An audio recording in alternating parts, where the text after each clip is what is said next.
এ যেন উল্টো স্রোত। অবৈধভাবে বাংলাদেশে প্রবেশের চেষ্টা, কদমতলা সীমান্ত এলাকায় আটক 3 ভারতীয়। এই ঘটনায় বিএসএফ এক টাউটকে পুলিশের কাছে হস্তান্তর করেছে।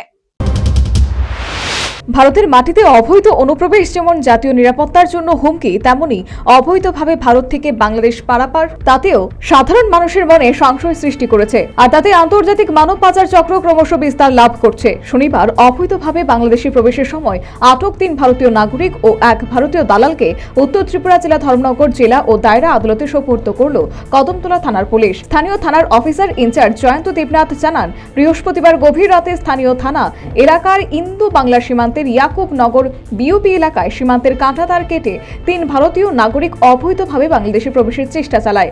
আর তাদেরকে পারাপারে সহযোগিতা করছিল ভারতীয় এক দালাল। তখন কর্তব্যরত 97 ব্যাটালিয়নের বিএসএফ জওয়ানরা ভারতীয় 3 নাগরিককে আটক করতে সক্ষম হলেও ভারতীয় এক দালাল পালিয়ে যায়। পরবর্তী সময়ে বিএসএফ জওয়ানরা পলাতক দালালকে আটক করে। পুলিশ জানিয়েছে, ধৃত ভারতীয় নাগরিকরা আসামের লামডিং এর কাঙ্গার গাঁওয়ের এলাকার সমরজিৎ চন্দ্র দাস, তার স্ত্রী স্বপ্নাবালা দাস ও রবীন্দ্র কুমার দাস, সাথে ধৃত ভারতীয় দালাল শাহিন মিয়া, বাড়ি ইয়াকুবনগর এলাকায়। এদিকে সকল আইনি প্রক্রিয়া শেষে শুক্রবার সন্ধ্যা নাগাদ ধৃতদের কদমতলা থানার পুলিশের হাতে হস্তান্তর করে। স্থানীয় থানার পুলিশ পাসপোর্ট অ্যাক্ট ও পাবলিক সম্পত্তি নষ্টের দায়ে মামলা রুজু করে ধৃতদের আদালতে সোপর্দ করে। পেট্রোলিং করছিল, তখন তারা দেখতে পায় যে 3 জন লোক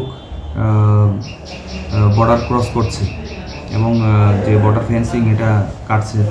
তো তখন তারা 3 জন লোককে ডিটেন করে এবং তাদের জিজ্ঞাসাবাদ করে জানা যায় যে তাদের বাড়ি হচ্ছে লামডিং, কিন্তু ইন্ডিয়ান নাগরিক। তারা বাংলাদেশে যাওয়ার চেষ্টা করছিল এবং একজন লোক তাদেরকে সাহায্য করছিল, সে পালিয়ে যায়। তো যথারীতি তারা তাদেরকে ডিটেন করে জিজ্ঞাসাবাদ করে এবং ওই লোকটার নাম জানতে পারে যে তার নাম শাহিন মিয়া, বাবার নাম হচ্ছে জারাই মিয়া, বাড়ি হচ্ছে ইয়াকুবনগর। তো প্রথমত তারা 3 জনকে আমাদের কাছে হ্যান্ড ওভার করে এবং পরবর্তী সময় ওই শাহিন মিয়াকেও আমাদের কাছে হ্যান্ড ওভার করে। যথারীতি আমরা একটা কেস রেজিস্টার করি।